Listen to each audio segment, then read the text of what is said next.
What's up, everybody? It's Urban Libertarian. It's Friday, March 24th, and I saw this news article and I just had to report on it. Is it because it deals with immigration and illegal immigration and something the media just isn't really differentiating. And this time they are, but yet they're the person that's anyway. This woman and husband. This woman voted for Trump, and then her husband got deported, but he was already supposed to be deported. They had many chances to make it better, and they just didn't. And the reason this is so important to me is because my wife's an immigrant, and I have a green card in another country, and I'm sick of seeing these damn articles, saying that Trump's coming after people who didn't do anything wrong. And yeah, this guy did something wrong. He had a chance to fix it, and he didn't. And he had an easy chance to fix it too, and I'll explain why. But anyway, let's watch this video. And I don't know if I'll get through the whole thing, but it's better than sometimes watching the video is better than me reading it along. So let's watch this, and you'll see what happened, and I'll critique it, and you'll see why they totally fucked up. Welcome to Indiana News Desk. I'm Joe Wren. The family of a northern Indiana man is speaking out after U.S. Immigration and Customs Enforcement officers detained him during a routine check-in last month. He owns a popular restaurant in St. Joseph County, has a Social Security card, and pays taxes. But as Barbara Brozier reports, he's in custody because of an incident that happened more than 15 years ago. Eddie's Steak Shed is well known in northern Indiana. People come here just as much for the friendly staff as they do for the steak. We feel like a big family. But this place hasn't been the same over the past month. The patriarch of the business and a family is gone. How could this be? I mean, this is... All right, so I wanted to comment on it, and I realized that it was almost too late, but it's not. So look, the government gave him a Social Security card and let his family stay here, even though he should have been deported. So honestly, it's partly the government's fault for just letting people take root here who shouldn't be here, and that's part of the problem. Honestly, it sounds kind of harsh and kind of messed up, but if you do, they're making it worse because the government let this guy stay here basically, right? And then as the new administration comes, well, even under Obama administration, he deported more people than anybody, but they let these people stay here, and then eventually one day their time's up and they go. But if they just don't let them stay here in the first place, then you don't have the problem. But watch what happened. Look. So this guy's got the restaurant, the family, and everything, right? So it just makes it even worse when they finally leave. This man pays our checks, pays his taxes. Roberto Berrystein came to the United States illegally in 1998, but had since gotten documentation to work here. Okay, so he entered illegally, but since got documentation to work here. But if you read the story, the documentation to work was, I don't know why they let him work. The documentation to work was he got a Social Security card. And if you watch my other videos, it's not hard to get a Social Security card. There's a lot of fraud.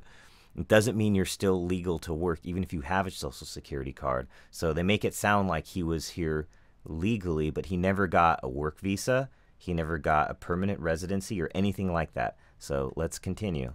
He owns this restaurant in Granger, Indiana, and traveled to Indianapolis with his wife last month for his yearly check-in with immigration officials. So why is he checking in with immigration officials? My wife doesn't have to check in every year. She has a green card. Oh, because he doesn't have a green card. Okay? So they knew he's illegal. He got to order. Watch. Outside in the car, knocked on the window, and they said, "Are you Roberto's wife?" And I said, "Yes." And they said, "Well, your husband has been detained due to a deportation he had 16 and a half years ago." And I told them that's a joke. And they said, "No, it's true." No. See, he got a deportation order 16 years ago. If you get a deportation order, the government's not joking around. You got to get the fuck out. True. Roberto's wife, Helen, says whether you think it's not true or not. Give me a break. The incident the officers were referring to stems back to 2000. They decided to take a trip to Niagara Falls and took the wrong route, finding themselves crossing the border to Canada, where Roberto was. It reminds me if you guys seen Due Date, where they think they want to get gas at Texaco and they go to Mexico. And they got a bunch of weed and shit in the car. Oh my God. So look, the guy was in the country illegally. He makes the wrong fucking turn and they end up at the Canadian border. Detained because he didn't have proper documentation. Oh, We got a lawyer, and the attorney got him on a bail for $1,500, and they told him that you have to leave voluntarily in a month.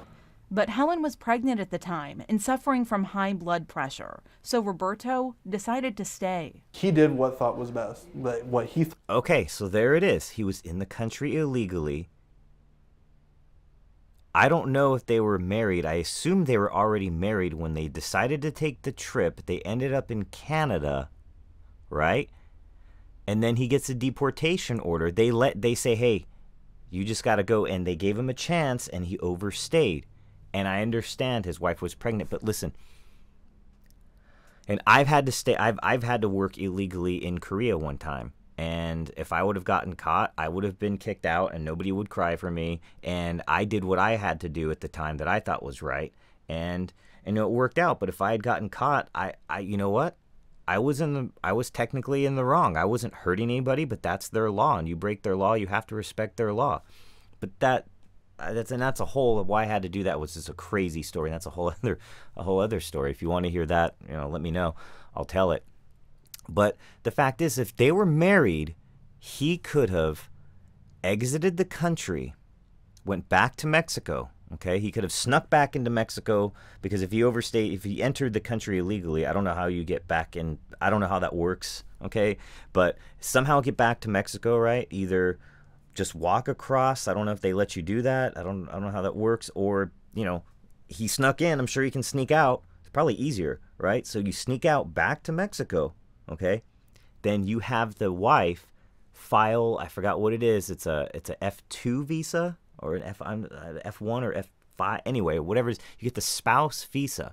Okay, then he can fly over on that visa. However months it takes, you got to get in line. I don't know. The shit costs money and it takes time and it takes effort. But that's what you got to do to go into a country legally. Okay, and she could have flown him in. They could have got the temporary visa.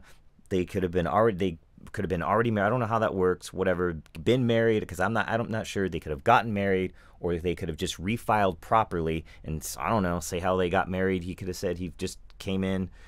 I don't think they check. They could have said, "Oh, I was here on vacation and we got married in Indiana, and then I'm back in Mexico magically." Who the fuck knows, right? I don't think they're really even gonna check, because as I've seen, the immigration is really fucking loose in this country compared to other countries.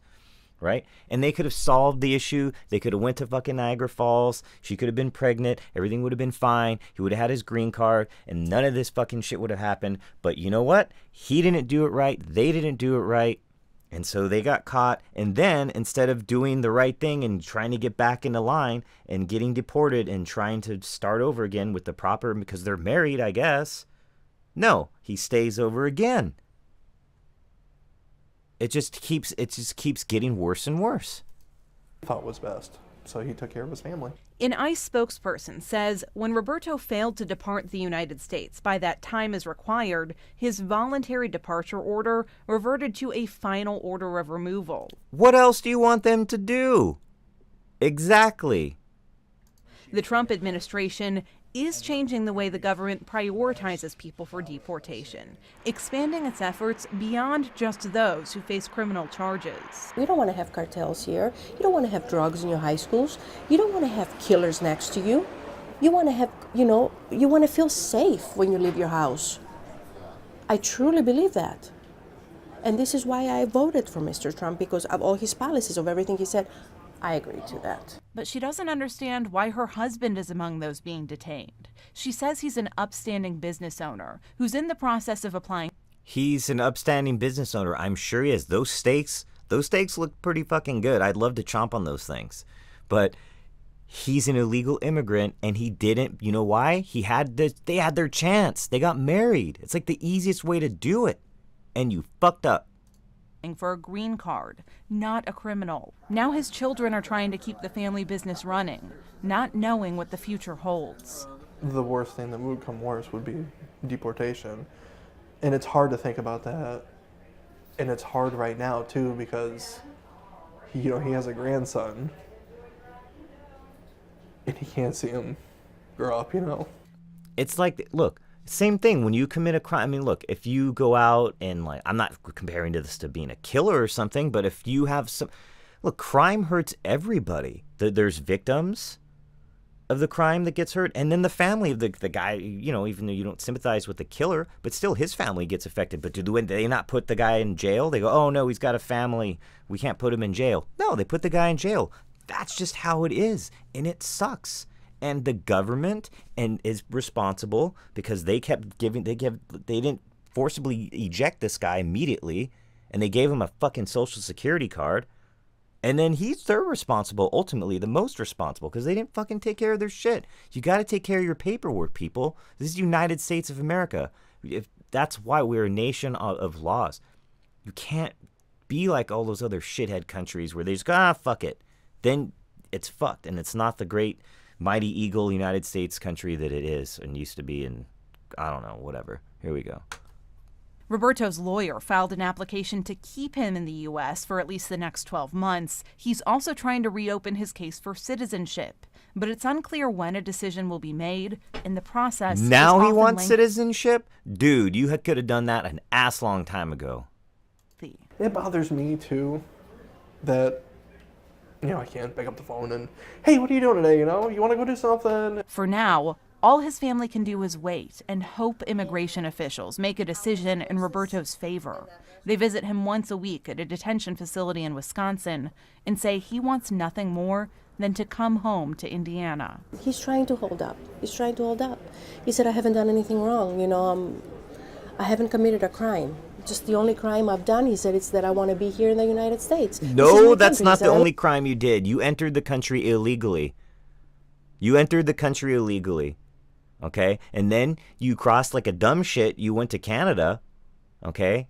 And then they caught you. And you had a deportation order. And you didn't follow that deportation order. So it's a series of fuck-ups. I love this country. For Indiana News Desk, I'm Barbara Burke. All right, so I'm sure he probably does love the country. If he really did, he would have taken care of his paperwork properly. But that being said, I'm not a fucking devil and a human hater. It's pretty fucked up. He's got that family. So you know what you do? Fuck it. You get this guy and you bust his balls in jail a bit. And you say, you know what? You're a business owner. Because, you know, he's got employees and stuff. I get it. It could hurt the economy, you know? You got to go in the fine-tooth comb and check this dude's past, make sure he doesn't have a bunch of families in Mexico, or if, you know, he's not running from the law. Because why would he come illegally? Why didn't he just do it the right way? Oh, because he didn't want to wait in line like these assholes like on the freeway in L.A. that just cut in front of you. You know that trick I'm talking about, people from L.A., right? The exit lane trick, right? The one, oh, I'm just going to exit separately. And up, they pop right in. Fucking cocksuckers, right? So he's one of these fucking assholes, except he's doing it with the immigration.